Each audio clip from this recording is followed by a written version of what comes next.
Good morning, everyone. My name is Kevin VandenBroeke. I am a tax attorney here on our business tax and advance planning team at Copenbarger. Today, we are going to talk about tax planning through gifting. More specifically, we're going to talk about how lifetime gifting can be used to help family, support charitable goals, transfer business interests, and coordinate with your broader estate and tax plan. This presentation is not meant to turn anyone into a tax attorney. I really wanted to be practical. My goal here is to help you recognize some of the situations where a gift may be simple, where it may need to be reported, and where some planning before the transfer can help prevent bigger problems later. As we go through the presentation, please feel free to put any questions you have into the questions and answer box or even into the chat. As we go through, I will do my best to answer as we go. And then at the end, I will make sure I hit all the open questions. And then if it's something that needs to be taken offline, we can definitely grab your email and I'm happy to follow up with you after the presentation. There will also be a survey link following the presentation as well. If you wouldn't mind taking that survey, letting us know how we did. I believe there is a spot in there for a longer response and some questions and feedback as well. So that will be at the end of the presentation. Before we get into the substance, just a quick disclaimer. The information today is for general educational purposes. It's not legal, tax, or accounting advice for your specific situation. The gifting rules are very fact specific. The right answer often depends on the asset, the recipient, the amount, the timing, and the rest of your estate plan. I really encourage you to use this presentation as a starting point. If something sounds familiar or raises a question for you or your own family, or your business or charitable planning, it's a good reason to follow up with your attorney, CPA, financial advisor, or with our office for a more specific review. This is a quick snapshot of our attorneys and leadership team here at Copenbarger. The reason I like to point this out is that gifting often touches more than one area of planning. It may involve estate planning, income tax planning, business planning, trust administration, charitable planning, and sometimes property tax issues. Our firm has attorneys that work across these practice areas, which really allows us to approach gifting as part of a broader plan instead of treating it as a one-off transaction. Similar to that, our staff is also a major part of how we serve our clients here at Copenbarger. For gifting matters, there's often a lot of coordination involved, gathering documents, reviewing existing trusts or entity agreements, working with accountants and advisors, and making sure follow-up items don't fall through the cracks. Here, the attorney generally provides the legal analysis, but our team helps make sure that the process is organized and manageable for you and it goes off without a hitch. We also have offices throughout California. This matters because many of the topics we're discussing today have federal tax issues, but California issues can also be very important, especially when we're talking about real estate or California entities being involved in any sort of gifting. Even for our clients who've moved out of California, federal gift and estate tax planning can still be relevant, and California property or prior California planning may still need attention. So today we are going to be moving through the gifting topic in a practical order. First, we will talk about strategic gifting and why lifetime gifts can matter beyond just estate tax. Then we will talk about what counts as a gift and when a gift may need to be reported. From there, we will look at different types of assets, cash, stock, real estate, business interests. We're going to spend extra time on California property tax issues because those can be a real surprise for families, and it's a really murky area, and planning properly after Prop 19 passed a few years ago has been a real issue for our families and people we're trying to help. And then we're going to talk about some more advanced planning, including different types of trusts, business interest gifts, and charitable planning. At the end, I'm going to give you just kind of a list of situations where it makes sense to schedule a gifting review. So let's start off with strategic gifting. When I use the phrase strategic gifting, I do not mean that every gift needs to be complicated. I mean that the gift should really match the goal. Sometimes the goal is simple. It's either help children with a down payment, help a grandchild with school, provide support to family during certain times of life. Sometimes the goal is more tax driven, such as moving future appreciation out of an estate. Sometimes the goal is charitable or business succession planning. The important point is that a gift should not be treated as just a check or a deed. It should be considered in light of the family's overall plan. Lifetime gifting can be valuable for several reasons. First, it really allows you to help a family while you're still here to see the benefit. That may mean helping with education, housing, family support, or just a larger legacy goal. Second, gifting is not limited to families who are currently worried about estate tax. That's one of the most common questions I get. Well, we don't have assets of 15 to 30 million. Why should we worry about these exemptions or the amount we can do? Really, even if your estate is below the federal estate tax exemption, lifetime gifting can still help create structure. It avoids confusion and it supports family goals more intentionally. Third, gifting can be a way to move assets at the right time. If an asset's expected to appreciate, an earlier gift may have very different results than a later transfer. We'll have some examples where we talk about that a little bit later. That also means that the timing, asset choice, and the reporting requirements matter as well. So really, the theme for today is this. A gift, it can be generous, but it should also be intentional. At the most basic level, a gift is usually a transfer where you give something away and do not receive full value in return. There's a whole lot of legalese, and different states have different technical rules for what a gift is, and the IRS has their definition. But at its most basic, it's where you give something away and you don't receive full value in return. It can be cash, it can be stock, it can be real estate, it can be, funding a trust for your beneficiaries. It can be transferring part of an LLC or a family business. So it can be lots of different things can be considered a gift. The key idea is reportable does not always mean taxable. So there's a lot of times where you're going to have to report a gift, and we'll go through those scenarios. But even if it has to be reported, that doesn't necessarily mean it's going to be taxable. Many people assume that if you do not owe a gift tax, then nothing needs to be filed.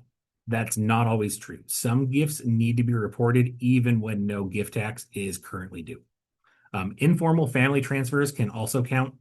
We see this a lot on our estate planning and our trust admin department, especially when our clients have not quite passed away and we're still helping them plan for the end of life.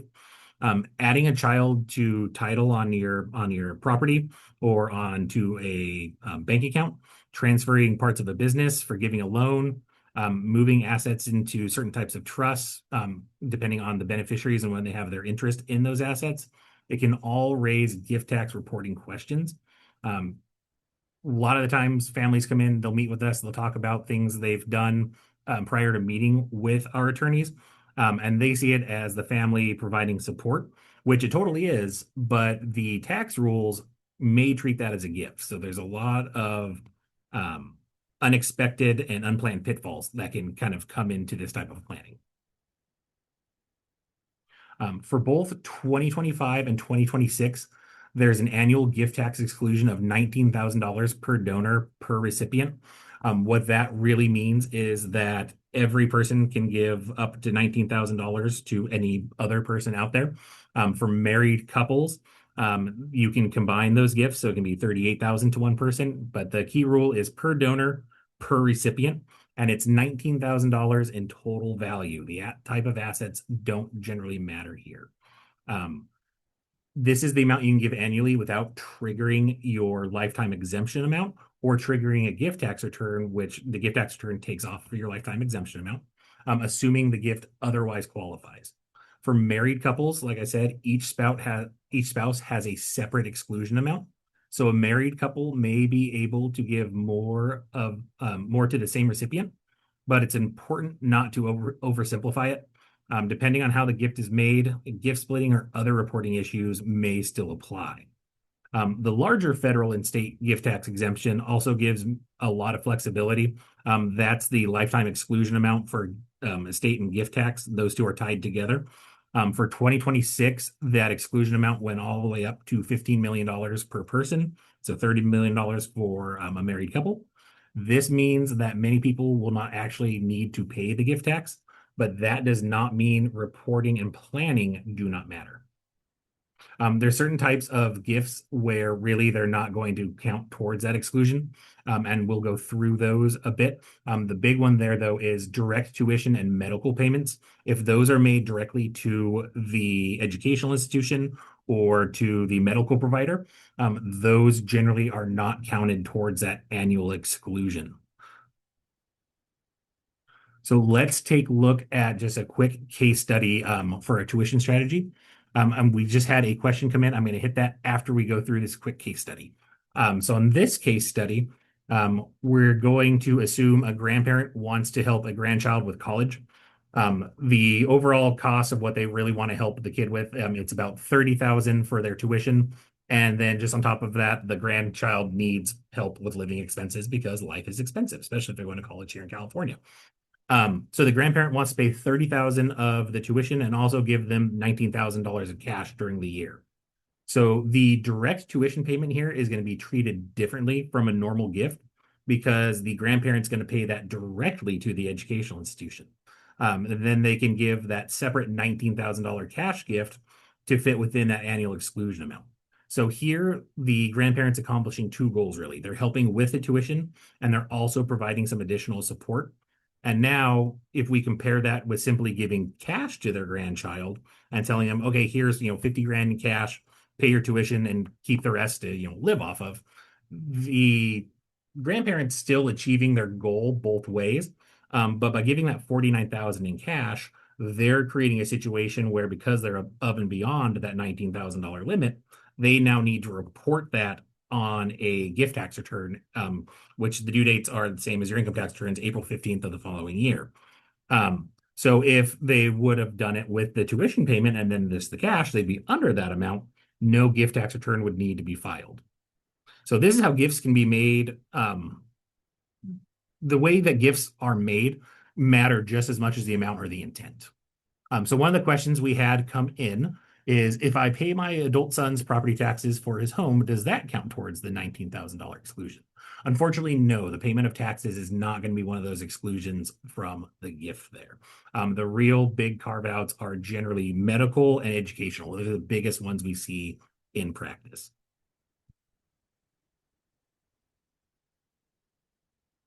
Okay.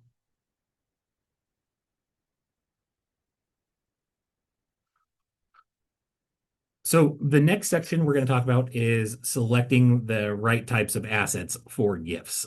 Once a family decides it wants to make a gift, the next question's usually, how much to give. But the question that often gets overlooked is what to give. Cash, stock, real estate, business interests, they all produce different results. Two gifts with the same dollar value can have very different tax and planning consequences depending on the asset. So most families generally start with a practical goal. A parent wants to help a child buy a home, a grandparent wants to help with education, like we just saw, or a family wants to provide support to a child or grandchild who's just starting out. Those are normal, understandable goals. But before making a significant gift, it's worth asking a few questions. Is this going to be a one-time gift or part of a larger pattern? Are we treating your children equally, or are we intentionally helping one child more because of the circumstances? Should the recipient receive the asset outright, or is some sort of structure make sense to help protect them, your investment in that gift, all of those things? Does the gift create reporting, income tax, or property tax issues? So a simple gift can be very thoughtful. The point is not to make everything complicated. The point is to avoid making important transfers casually here. One of the questions that came in, let's see here. So it's a question about a gift that may have needed to be reported in the past and it wasn't done so. So essentially a gift of about 100,000 was given by a married couple a few years ago to their son and their spouse. Didn't know it needed to be reported, concerned about it now. So here's the good thing about the gift tax. Generally, gift tax, if it's over that $19,000 amount, then it's generally reportable. When it is reportable, what it does is it takes off from your lifetime exclusion for the gift and estate tax, that 15 million per individual, so 30 million for a married couple. The tax generally is not paid at the time of the gift. Usually what happens is you file the gift tax return and then you just keep whatever years you need to file, you keep doing it, you track it. And then when you pass away and you need to file an estate tax return, it adds up all the gifts during life you made and how much of your exemption you used up. And then that way on your passing, it determines if there's any estate or gift tax due at that point. So when gifts are missed, generally my recommendation is to file a return, even though it's late. Generally, you generally no penalties or interest involved. You can usually get around those. But here in this case, I would recommend filing a gift tax return, even though it's going to be a bit late, just so it's on record. One of the reasons you generally want to file gift tax returns, and we'll go through this a bit more when we talk about asset types, for gifts other than cash, generally there's a valuation component to it where you have to determine what the value you gifted was. If this is something like real property or a small business interest, usually you take a discount on those things so you can pass more value for less exemption used up. In that case, you want to file those returns because it starts an audit period for the IRS where they essentially have a few years after that return gets filed to come back and challenge the values you put on that return or the valuation you did. So it helps kind of lock in that period. In this specific situation, though, I would say it's definitely worth a follow-up. We will go through it at the very end, but by attending this webinar, generally you qualify for just a for a sorry, a I can't talk today. You for a complimentary um consultation. So I would say that is one where, this is a situation where you should probably book that and let's sit down, let's talk about it, and we will get something fixed out for you. Perfect. So moving on. When we're comparing the types of gifted assets, cash is the simplest gift. Like we just said, there's not really a valuation component, so it's easy to value whatever it's worth. It's easy to transfer, and it's easy for the recipient to understand. That's the biggest one. Handing somebody cash is generally easy for them to then take and do what they need to do. Stock, a little bit different. If you give stock that is increased in value, you are generally having the recipient receive the built-in tax history of that stock as well. That means the tax issue may show up later when the recipient sells it. They usually take your carried over basis from there. So whatever your investment was is there. So then there's that tracking component and all those parts of it. Real estate can be even more complicated. There's title issues, there's basis issues, there's property tax reassessment issues. And a large thing we see on the trust administration side when someone's passed away and we start seeing kids inherit assets, there can be family control issues. So when I'm asked, should I make this gift now? I usually want to know what asset we're talking about before giving any sort of meaningful answer because it really depends.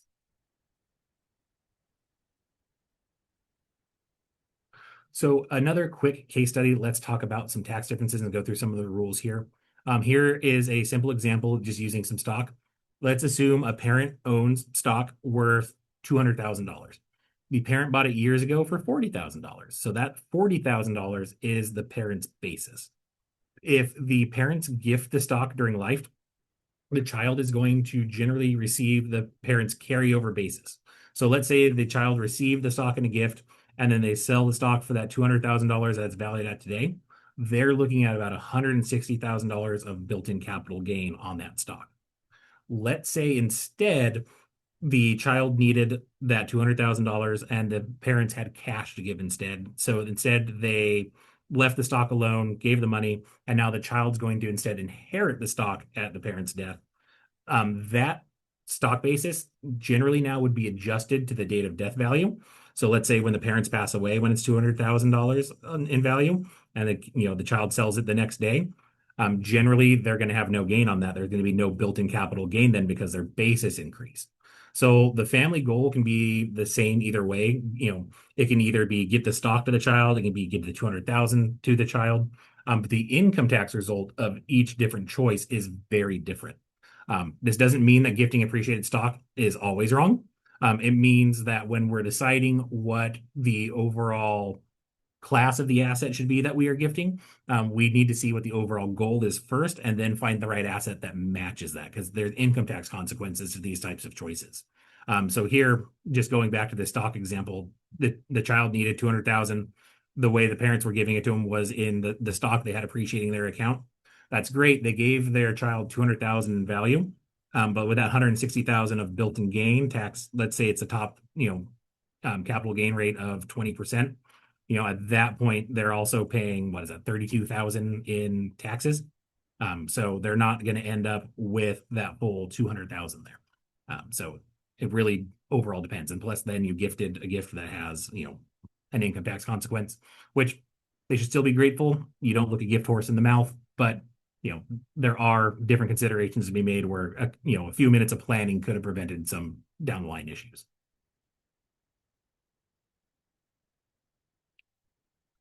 We're going to shift to California property tax planning.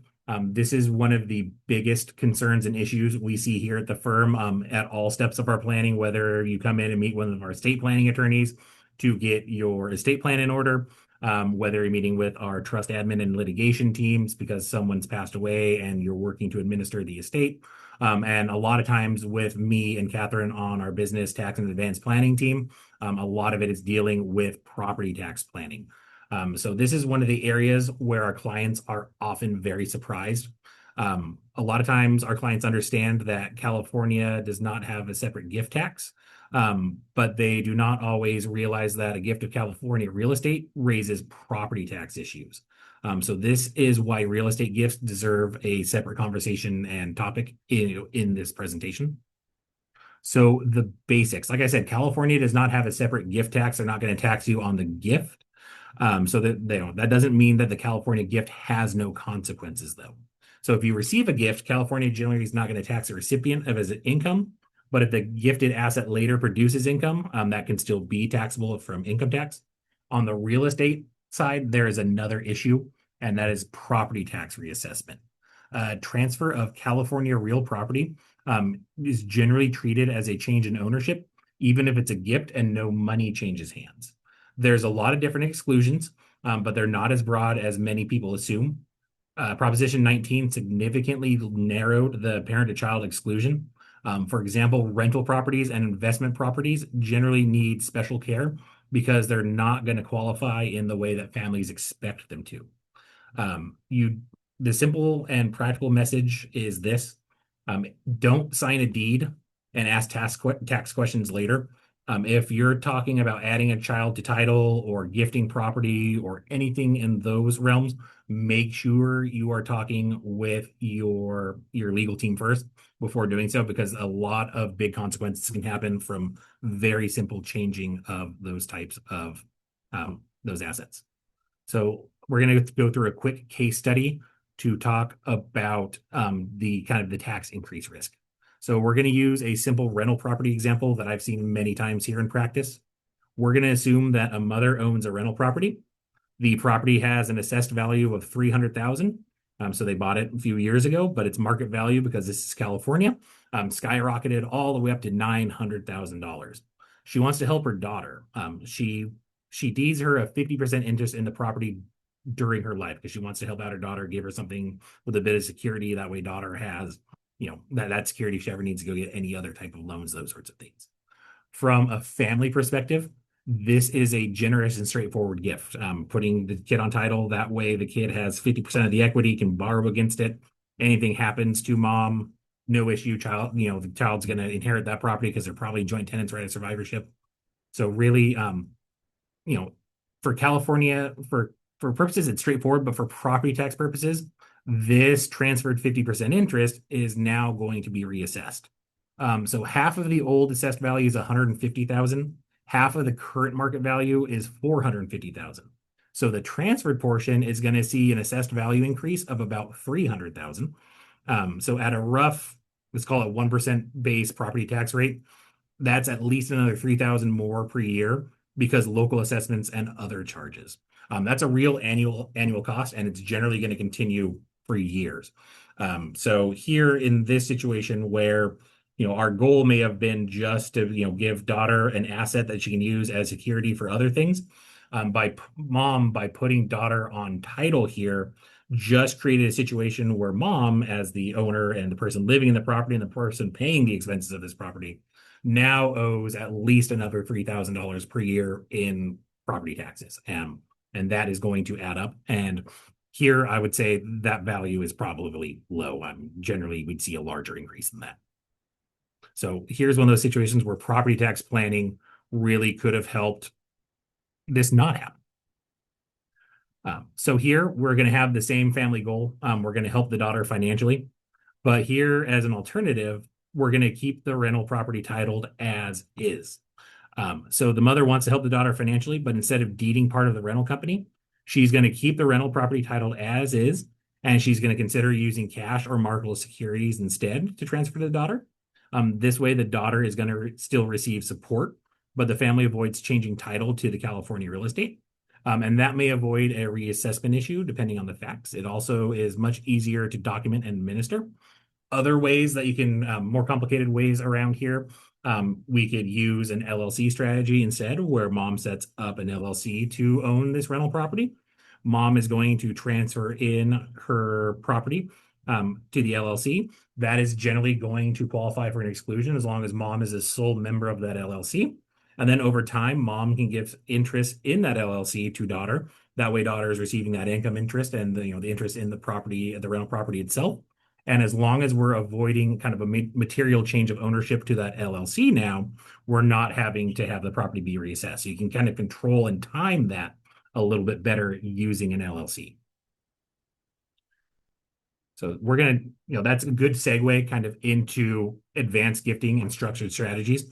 This is about more structured gifting. So this is where we're going to move beyond simple cash gifts and into situations where the family may need more planning, whether it be different types of trusts, whether it be business interests, and then the wonderful world of charitable gifting. The goals generally still the same, to match the structure to the overall goals of the family and the individual making the gift. One of the questions I get asked the most is whether this should be an outright gift, put in a trust, or some other form of strategy. An outright gift oftentimes can be, the right solution to the problem. If the recipient is financially responsible, the gift is modest, and there's no major tax or control issues, an outright gift could be the simplest approach, but it's not always the best fit. Trust can add structure. They can control timing. They can control younger beneficiaries or protect younger beneficiaries from receiving too much too soon. They can provide protection from creditors. They can help with divorce concerns or poor decision-making concerns. And they can also help keep gifts aligned with long-term intentions. The key is not to use a trust just because it sounds sophisticated. The key is to use a trust when the goals call for more structure. Additionally, with trusts, and we're going to go through a lot of different types here, depending on the situation on the next slide. But irrevocable trusts and revocable trust, and when beneficiaries receive rights under those trusts, really are timing implications, which matter for when it is actually considered a gift. That's beyond the scope of this conversation here today, but it's definitely kind of what you would want to review with us, because there's a lot of different strategies and a lot of different ways to accomplish your goals. The question came in, does rental property in an LLC qualify for the step-up cost basis? Lawyer answer, it depends, not necessarily a black and white area with that. So with the LLC interest, let's assume the LLC is either a disregarded entity or it's taxed as a partnership for tax purposes. Let's also assume this real estate or this LLC that we're talking about here that owns the rental property, or it owns rental property. That's what the LLC exists for. And then we also have to assume that no sort of advanced planning was done, which moved the LLC interest outside of the decedent's estate. That's kind of what we'll talk about here and what I talk about in a lot of my other advanced planning lectures. But assuming all those things where it's still an includable asset in the gross estate when the decedent passes away, that's generally what triggers when assets receive a step up in their basis for the beneficiaries. Here, there is a Internal Revenue Code section 754, which allows here, if that LLC is taxed as a partnership, to essentially it's going to increase the inside basis of the assets in that partnership by whatever they stepped up on that return. There's a couple of qualifications for it. So general answer, yes, it can, but overall it depends. So usually we can find a way to make that happen. That's probably the right answer there. Okay, so let's talk about a couple of different goals and some possible structures that might work for that. So this slide is not meant to be a vocabulary test. I am notorious for kind of giving you all acronyms and fun legalese and then having to kind of go through it. I did my best here to kind of distill those down, and you may hear some acronyms from me, but I will do my best to describe them. And then most of those will either have some sort of blog or another type of webinar on them. Go search through our database and you can find some answers on those, or just sit down with me. I'm happy to talk to you about how some of these might meet your goals. So there are going to be many different types of trust and charitable structures. You do not need to memorize the acronyms. The important part is that the structure should match the goal. So let's say here the goal is simply to make a modest gift to an adult child who's financially responsible. In that case, an outright gift may be enough. If we're trying to help a younger beneficiary, or if we want to protect assets, if we want to control the timing, in that case, a gift trust or a beneficiary trust may make more sense. If the goal involves life insurance planning, let's say you have a large life insurance policy that, maybe you set this policy up 20 years ago when the estate tax exemption amount was down near $1 million and a lot more people were subject to the estate tax, and you set yourself up with a long-time plan and you created an irrevocable life insurance trust to help pay for estate tax or create liquidity. That's where you'd use what's called an ILIT, an irrevocable life insurance trust. Still use those today to help some of my clients that do have taxable estates just have some liquidity when they do pass away. Also, just depending on what your overall asset base is and the financial advisors you're working with, still could be a good way for some investments and to provide some cash to your beneficiaries on death. So usually I let the financial advisors determine whether or not they think a life insurance policy is the best way forward, and then I can help with an ILIT after that. Let's see, if the goal is or if it involves high growth assets or business interests, usually a more advanced gift trusting or entity planning may be appropriate here. A lot of times in this case, like let's say we have a family business that started off, a couple million in value, but because you are a good business owner and you've ran it properly, you now have an asset that's worth far more than that $15-30 million exemption amount. One of the tools that I really like to use to move that asset outside of the estate, get some of the value of it to the kids, potentially some of the income of it to the kids during your life, but still give you some flexibility. The advanced trust that I usually like to use in that situation is called a grantor retained annuity trust, or a GRAT. And usually I also use what's called an intentionally defective grantor trust, set up as a spousal lifetime access trust. So that's the acronyms there are IDGT and SLAT, so idiots and slats. I use GRATs, idiots, and slats to really help you retain income, retain some control, but also gift that asset to the next generation at a good income tax, estate tax, and just overall wealth transfer plan. If we're talking about supporting charities while keeping family planning and financial planning in mind, donor advised funds, charitable remainder trusts, or charitable lead trusts, so that's CRT and CLT, those are all great options. Also using charitable remainder trusts as a tool for income tax planning when you have a big income event coming is a great tool. So a lot of times where I would use a charitable remainder trust, I've helped a couple of clients who plan to sell some highly appreciated property in the next few years.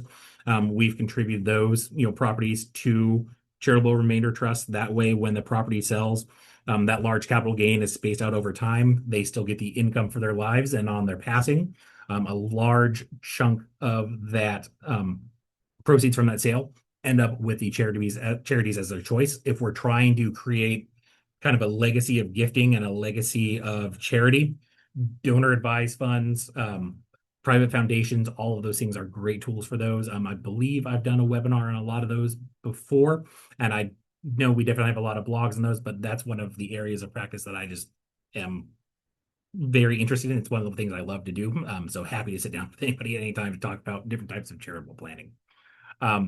And then last but not least, if we need to protect a beneficiary that has a disability, is receiving public benefits, or if there's other types of public benefit concerns, generally that's when a special needs trust comes into play. Special needs trust planning is a whole different subsection and specialization, at least here in California. Generally here at Copenbarger, most of our trusts provide that if a special needs trust does need to be funded, our trusts allow for it. We also do some special needs planning, but if you have a situation where you have a beneficiary who is already special needs or likely to develop a need for public benefits, definitely schedule a time to sit down to talk with either me or Victoria, Mark, and Larry on our estate planning team to really kind of go through those public benefit concerns so we can make sure your estate plan matches what you need. And then if one of those situations has already occurred, really just kind of get you where you need to be with that, because we don't want beneficiaries to not qualify for benefits because the gift was given in the wrong way. So real bad implications if we don't plan those types of gifts properly. When we're talking about business gifts and the considerations when you're gifting business interests, business interest gifts are very different from an ordinary cash gift. So let's say a parent gives a child $50,000 in cash. That value is obvious. It's 50,000. If the parent gives a child 10% of an LLC, the first question is, okay, well, what's the 10% interest of that small business LLC actually worth? That's going to depend on the business itself, the assets the business owns, the liabilities, the overall operating agreement, and the voting rights, the transfer restrictions, and whether that interest has control, whether it's a minority interest. A lot of different small factors here matter, particularly on the control issue. The parent may want to start transferring value without giving up decision-making authority, or the family may need to distinguish between children who are active in the business and children who are not. When we're talking about other sorts of issues that can come up with potential business gifting issues, if the entity owns California real estate, there are property tax issues that need to be reviewed. Like we just talked about, reassessment occurs generally with a business. It's when there's either, I believe it's 30% passing at one time, or when there's been an overall change of 50% of the original ownership. That's generally when there's going to be a reassessment. So here, before gifting business interests, a lot of things should be done, including revealing valuations, the governing documents, the voting rights, the transfer restrictions, any property tax issues, and the broader overall succession plan. And really, that's where our group, the Business Tax and Advanced Planning Group here at Copenbarger, Catherine and I, we can sit down and go through a lot of this with you. If documents really, if it was kind of informal and we're trying to formalize it, or just haven't been updated in a long time, great at getting your businesses running a bit more formally than they may have been before. And that's going to help with all the other parts of this planning, whether, when it comes to valuation, discounts, all of those things. So it should really be a large, concentrated effort when we're talking about moving business interests between generations. For charitable gift planning, charitable gift planning can be part of either lifetime gifting and not just something that happens at death. It can be a combination of the two.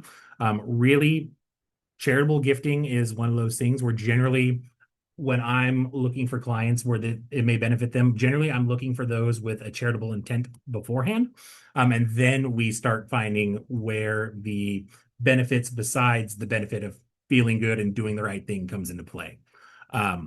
Some clients want to support causes that they care about while they're alive. Others want to involve their children or grandchildren in charitable decisions and some legacy planning. And many are also thinking about tax planning, appreciated assets, and how charitable goals fit overall with the family planning. The key point that I really want you all to take away from this is that charitable giving should be planned, not improvised, at least, when it comes to larger sums. Tithing weekly at your church, that's one thing. Walking on the street, Salvation Army, Santa's out there with a bucket ringing the bell. Yes, give those gifts. But when it comes to a concentrated effort, there's a lot of different income tax rule, deduction rules at play, and just gifting rules at play, where if we structure gifting in an organized, planned manner, we can really reap some good income tax benefits generally out of charitable planning. So here, cash may be the right gift to give in many cases, but it's not always the best asset to give. Appreciated stock, real estate, or business interest, all those things are worth reviewing whether charitable planning should happen. And you should usually review that, I would say, minimum 6 months or so before a big sale. If it's a large sale and there's really kind of an income tax component to this that we're planning around, Safe harbor, generally about a year and a half, usually about 12 months beforehand, you can get away with. But when we're using some advanced structures, particularly let's say a charitable remainder trust, if we set up a charitable remainder trust, fund it with an asset, and then turn around and sell that asset the next day, and there wasn't really a pattern of charitable giving, there wasn't any type of estate planning considerations documented beforehand, the IRS can always kind of roll that back and say, well, wait a minute, this was just a way for you to try to get out of the income tax picture of this big hit. That's, that in and of itself is not the right purpose for this trust, and that, it'll defeat the purpose. So documentation and planning on this are key, especially business interests and like rental real estate, those sorts of things. A lot of before planning should be done. So if it's something you've been thinking about, the sooner you schedule a consultation to talk to us about that, the sooner we can get the balls rolling.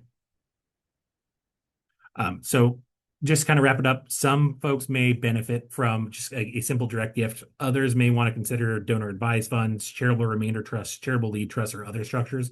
The goal with charitable giving, it's we want to first fit your charitable goals, then we want to fit your overall tax and estate plans as well. So it all has to work in concert with each other.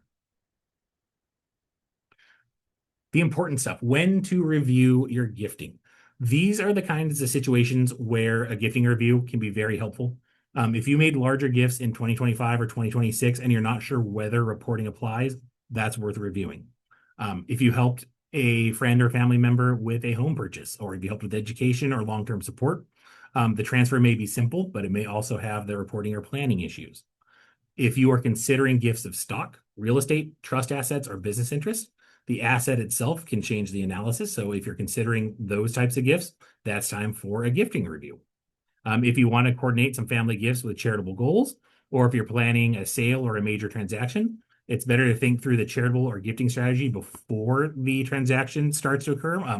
Definitely here, if we're talking about sale of business interest or business property, the more formal types of sales, we want this planning to be kicked off before the letter of intent stage is kind of the big one. So even before there's any type of sale agreement, usually we want to have these types of plans in place before a letter of intent even goes out. So not every gift is going to require a major legal project, but larger gifts and more complex assets deserve a review before they create avoidable problems. So as we wrap up, I just want to keep coming back to the one practical takeaway, which is that gifting is not just about whether a person can give something away. It's about whether the gift fits the overall plan. Strategy, strategy, strategy. The right strategy depends on the amount, the asset, the recipient, the timing, and the family's broader goals. This is where planning a review can be extremely valuable. It can help determine whether a return is needed, whether the gift should be made outright or in trust, whether California property tax issues are going to be involved, and whether business or charitable planning should be coordinated before the transfer is made. We had a question come in for cash gifts over the $19,000 annual limit, but less than the 15 million lifetime limit. Is there a maximum allowable amount that can be gifted in a year? No maximum gift. So let's say your overall assets, you're sitting at $50 million and you want to give away the full $50 million. You can definitely do so. You can give that gift. There's besides the potential, the bank losing their mind about it, the reporting considerations, generally any large of that sum transferring, someone's going to ask some questions. Beyond that, no, there's no real limit there. How it would work then is, let's say you made that $50 million gift. Because that you're going to use up your total lifetime exclusion there. And then at that point, generally no tax is going to be due currently. It will all just be tallied for when you pass away, and an amount will come due at that point. So let's see. Answer live, and we did that one. So what size of a gift to your children can trigger the 30-month look back period, referring to the Medi-Cal trust? Ooh, that is a wonderful question. That is one I'm going to take offline because Medi-Cal trust planning is generally not my forte. But I know Victoria had just done a lecture on this, so I'm going to take that offline and we will get back to you on that one. I don't want to give you the wrong answer. That's fine.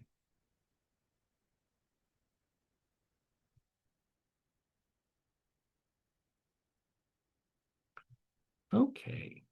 So how we can help here at Copenbarger? The big thing is Copenbarger, we're planners. We can help you establish and follow a plan.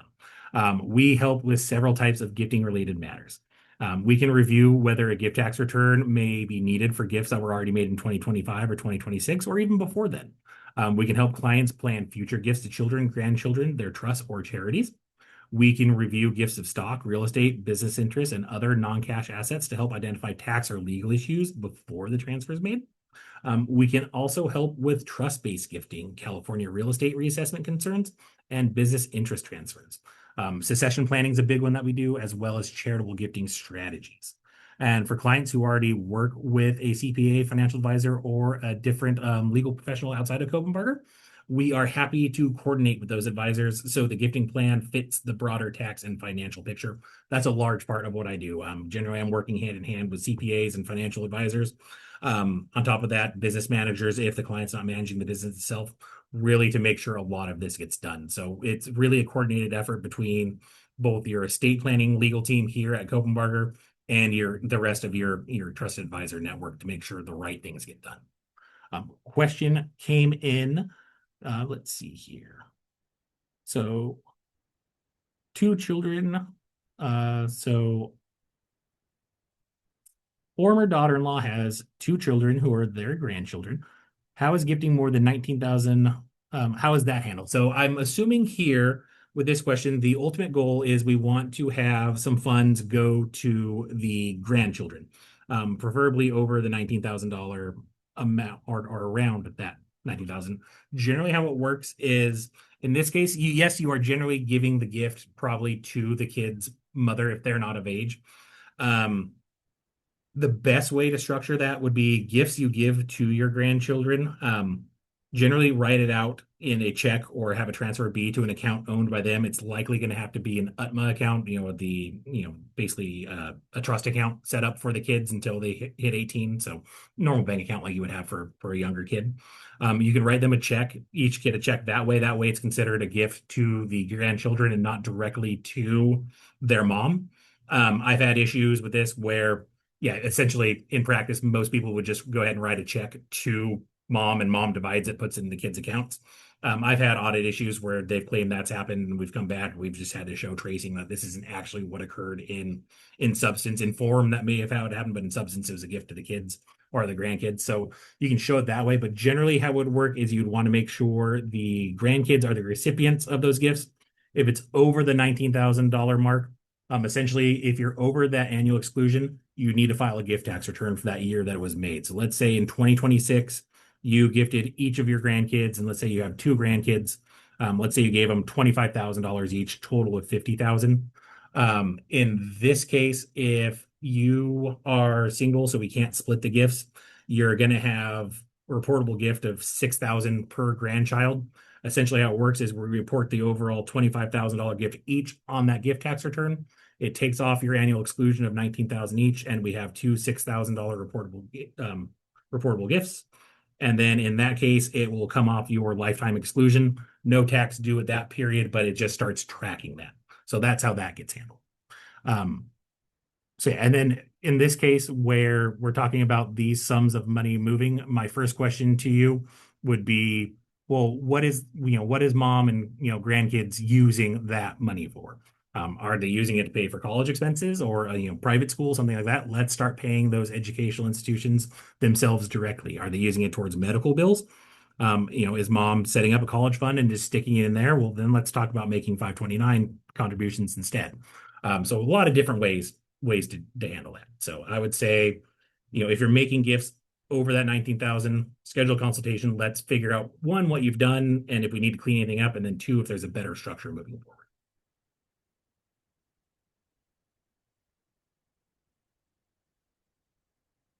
Okay. So why choose Copenbarger? Like I said, Copenbarger, we are a highly qualified team of qualified professionals. We've been serving clients in the Orange County area since 1979. Over 43,000 clients served. Many full-time attorneys, 13 and growing. I think we might have more than that. Several of us here have our advanced tax degrees. A lot of us are certified specialists in probate, estate planning, and trust law. Really, we can help you throughout California and even the country with Zoom and all those different things. But really, our team of qualified and I would say compassionate attorneys is really the way to go. I'm happy to sit down with all of you and talk about ways that we can help you and see if there's anything we can do. So let's see. One more question has come in here. Comments on a real estate gift where the real estate and the recipient are in a state with inherited tax. Oh, so when the state itself generally has inheritance tax. This is a really state-specific question. California itself does not, but let's say, for example, I think Washington, I think it's either Washington or Oregon. I can't remember which because I have a client who lives right on the border and they have a really low estate tax exemption amount, like 1 million or so. And then New York, I think, is like 4 million. Generally, in that case, we just have to take into consideration what those overall lifetime exemption amounts are. Here, it would also largely depend on whether my client, person that's giving the gift is a California resident, whether the property is California property, whether the property is out of state, whether the client themselves is out of state, but it's California property. So a lot of different things come into play here. What I can tell you about a lot of different states is they may have, estate tax or inheritance tax, but a few of them have that type of tax, but not gift tax. So if you give away assets during life, no tax ramification or no death tax ramifications for doing so. Very state specific analysis. So that is definitely one where if you're going to schedule a consultation to discuss any of these types of gifts, in the consultation notes as you're setting it up with our team, our intake team, mention the type of the gift, where it's located, where the person, where the grantor of the gift's located, and kind of like the overall value on the plan there, because that's something that we would go through in that consult, and I would want to know that ahead of time so that we're not spending time during your consultation looking up rules for other states. Yeah, but really, unfortunately, the lawyer answer is it really depends. It's a state by state specific issue, and I can't give you a real general answer there.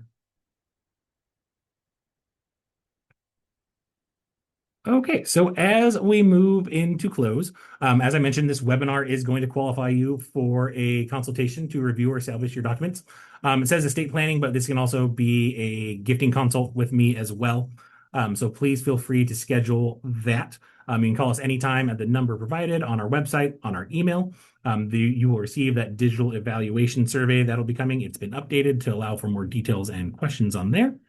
So please click that link. It's in your chat. I think it'll also come via email. We will leave this open for a bit. If any other questions come in, we will go ahead and try to answer those. I know we have at least one we're taking offline. But yeah, thank you so much for attending. It's been fun presenting to you guys. If you have any questions, comments, concerns, put them into the chat. Follow up with us via phone, email, or consultation. And I look forward to talking to you all again soon.